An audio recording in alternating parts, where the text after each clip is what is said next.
કેમ કે આવી માતાઓ માથે હું તો છે ને ધિક્કાર નાખું છું. આ જોઈ લ્યો કેટલા છે, હાલો ગણાવું. માતાઓ કેટલા હવે બાળક નાખી દીધા. માતાઓને કુદરત નહીં મૂકે, એના ભલે ઇજ્જત છે, નામ છે, બધુંય છે, તો તમે દાટી તો દ્યો કમસે કમ. નાખી હું કામ દ્યો છો જ્યાં ને ત્યાં? રેલવાયમાં નાખી દેવા, ઉકેડામાં નાખી દેવા, અને જ્યાં ત્યાં શેરીએ ગલીએ તમારે નાખી દેવા. તો પછી ઘણા સાધનો સરકારે કાઢ્યા છે, પાપ હું કામ કરો છો? એક તો દુનિયામાંથી દુઃખી થઈને ગયા હોય ને આપણે એને મરી હક ન કરીએ. આ થાય છે ને ઓલું થાય છે ને ફલાણું થાય છે ને, અરે ભાઈ બધી ખોટી વાતું છે, મૂકો ને. એની આત્માને શાંતિ લેવા દ્યો ને. સચ્ચાઈના રાસ્તામાંથી હાલવા વાળાને તકલીફે વધારે પડે છે હો. હા, પણ થોડોક સામલો કરી લેવાનો, પણ જીત તો સચ્ચાઈની જ છે. અને મેં મારું જીવન એવું કર્યું છે ગાંઠવાળીને, તે હું જીવું ને જ્યાં સુધી મારા સાસ હાલે છે ને ત્યાં સુધી હું જીવીશ, ત્યાં સુધી હું સેવા, માનવ સેવા આપીશ.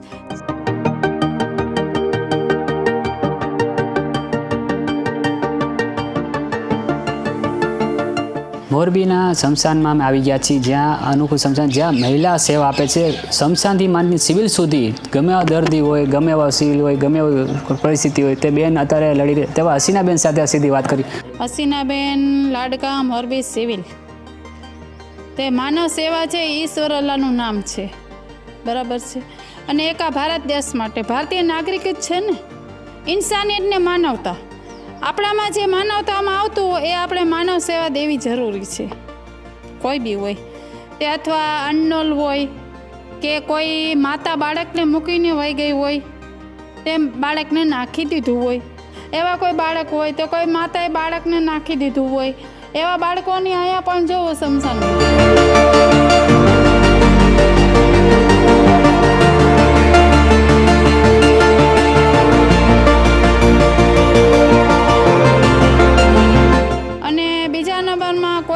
પરિસ્થિતિ હોય તે જેની પાસે કાંઈ વિધિનો પૈસો નથી, કેમ તે બધી જગ્યાએ અત્યારે નામજોગ હોય ને તો કરવું પડે છે.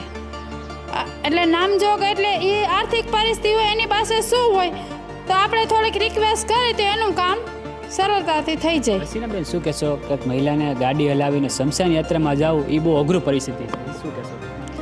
હવે ગાડી હલાવવામાં તો જો મેં એક ઉપર તો હલાવું છું, બરાબર. ચોમાસાના પણ હલાવી લીધી છે, પણ એમાં બે લાસુ હોય ને ભાઈ, બે બોડી હોય ને ત્યારે મારે ઓલી મોટી ગાડી જે સામા કાંઠેથી સંસ્થાની મારે હેલ્પ લેવી પડે છે, બરાબર.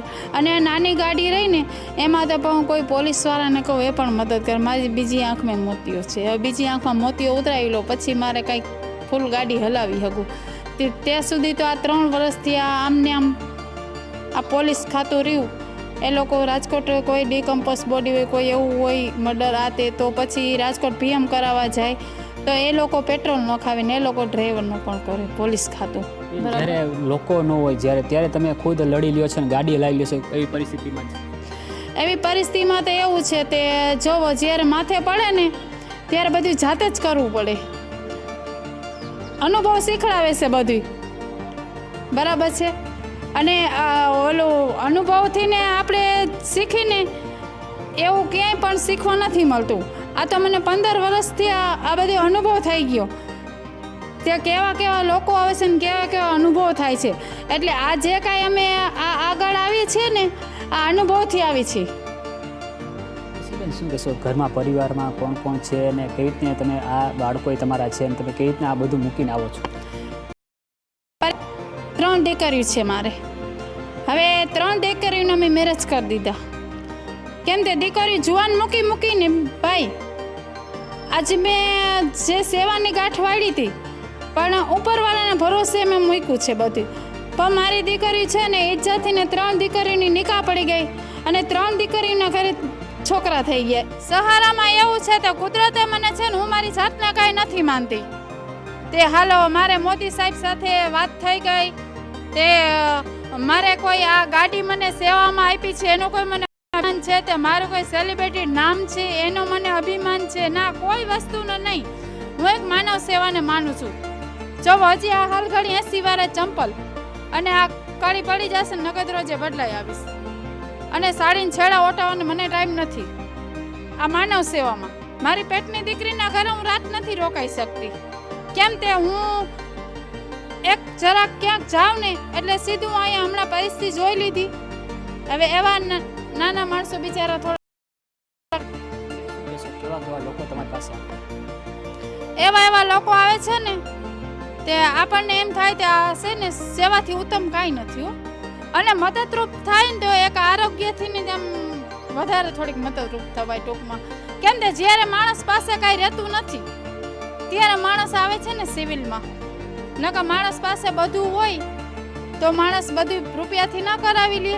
કેમ તે કોઈ પાસે અમુક પાસે તો 5 રૂપિયા હોતા ભાઈ, એવા માણસો આવે છે. અને અમુક પાસે તો છે ને કપડાય નથી ખાસ હોતા, એવા માણસો આવે છે. પણ આપણી હેલ્પ કરવી પડે છે ઇન્સાનિયતની નાતે. સિવિલના તમે ઘણા કેસ જોયા છે, એવા તમારા કેસ અનુભવ કેવા છે? અનુભવ તો એવા થયા છે ને ભાઈ, તે એની વાત જ ન પૂછો. હવે હું આ બધું ઉખેલો કરું ને 15 વર્ષનું તો આ હવાર પડી જાય ઇન્ટરવ્યુમાં, એટલું બધું છે. હવે શોર્ટકટમાં જ કહું છું તો મને મેગેશવાળા પણ આવે છે, જીવતા મેગેશવાળા, કેન્સલવાળા, જીવતા મેગેશવાળા, પછી અથવા 6-7 દીના બોડી એવા મેગેશવાળા. એનાથી સામલો કરવાનો, પણ એ ઇન્સાનિયતની માનવતાથી ને જીવતાનો સામલો કરવાનો, એસ્પાઇટ હોય એનો પણ સામલો કરવાનો, એ રાજકોટ સુધી હારે જવાનું, પાછું અહીંયા સાચવવાનું અને પાછું અહીંયા અગ્નિ સંસ્કાર પણ કરાવવાનો. પણ તકલીફ પડતી હોય હો, હા ખર્ચમાં તકલીફો પડતી હોય તો એ હે ને કોઈ પબ્લિકને અડધી ચા હું નથી પીતી હજી સુધીને, કોઈ નીકળીને ન કહી જાય. અને આજની તારીખ સુધીમાં સરકાર શ્રી કહે ને, સરકાર શ્રી તે હસીનાબેન સરકારી આવાસમાં રહે છે. હસીનાબેનનો ઘરવાળો રિક્ષા હલાવે છે હજી હાલ ઘડી. અને સરકારી હોસ્પિટલમાં આજે માનવ સેવા એટલે ફ્રી ઓફમાં 24 કલાકમાં એક ટાઈમ જમવાનું છે. મારે ખર્ચ શું છે? બરાબર છે, દીકરી તો પરણી ગઈ છે, પણ આમાં મારા પોતાનું ખર્ચ માટે મેં કાંઈ જરૂર નથી, હું તો એમને એમ જીવી જાઉં છું. પણ જે કાંઈ આમાં ખર્ચ થાય છે, આમાં ખર્ચ તો થતું હોય છે ને કાયમના. તમે 2, 3, 4 બોડી હિસાબ કરો. હવે એક બોડીમાં 5 મીટર કાપડ આજ 15 વર્ષ સામને મેં કાઢ્યા છે. એક બોડીમાં 5 મીટર કાપડ એટલે કાયમનો 20 મીટર એટલે 500 નું થયું. અત્યારે મોંઘવારી પ્રમાણે પહેલા મને 50 નો 25 નો કટકો મળતો તો હું હાલતું હતું, પણ અત્યારે હાલ ઘડીએ તો છે ને 20 મીટર એટલે 500 નું થયું એટલે મહિનાનું 15,000 રૂપિયાનું કાપડ થયું. કેટલાનું? 15,000 નું કાપડ. પછી પેટ્રોલમાં એવું છે. હવે કોક બિચારા પોલીસ વાળા બધા સરખા નથી ટૂંકમાં, ઘણા બધા એટલા માનવતા વાળા છે તે ઈ ડ્રાઈવર થઈને હલાવી લે. ને ઘણા પોલીસ વાળા બિચારા ડ્રાઈવરનું રાજકોટ સુધીનું 1,000 રૂપિયા ભાડું પણ આપેલું છે. લોકો બાળકોને ફેંકી જાય છે રસ્તામાં, અને તમે એવી બાળક તો છે ને અત્યારે મોજ છે માણસને, ઇન્સાનિયત નથી. કેમ કે આવી માતાઓ માથે હું તો છે ને ધિક્કાર નાખું છું. આ જોઈ લો કેટલા છે, હાલો ગણાવું. માતાઓ કેટલા હવે બાળક નાખી દીધા છે. ઉકેડામાં નાખી દીધું હતું, પછી અહીંયા મેંદ્રાપરા હમણાં અહીંયા નાખી દીધું હતું, પછી એના પહેલા વિસીપરામાંથી મળ્યું હતું 2. એટલા તો એ તો ચાલુ જ રહેવાનું છે, એમાં કાંઈ બ્રેક નહીં આવે. કેવા કેવા બાળકો આવે છે? બાળકો તો અમુક તો પેટ ભરી જાય. એ ભગવાન એક ખાડામાંથી ને નીકળી અને બીજા ખાડમાં પડ્યું, અને એ પણ રસ્તા રજળતે. આજે હું એ માતા બહેની છું, મને થાતું તો હોય છે ને, કેમ કે મારે 4 બાળકો છે.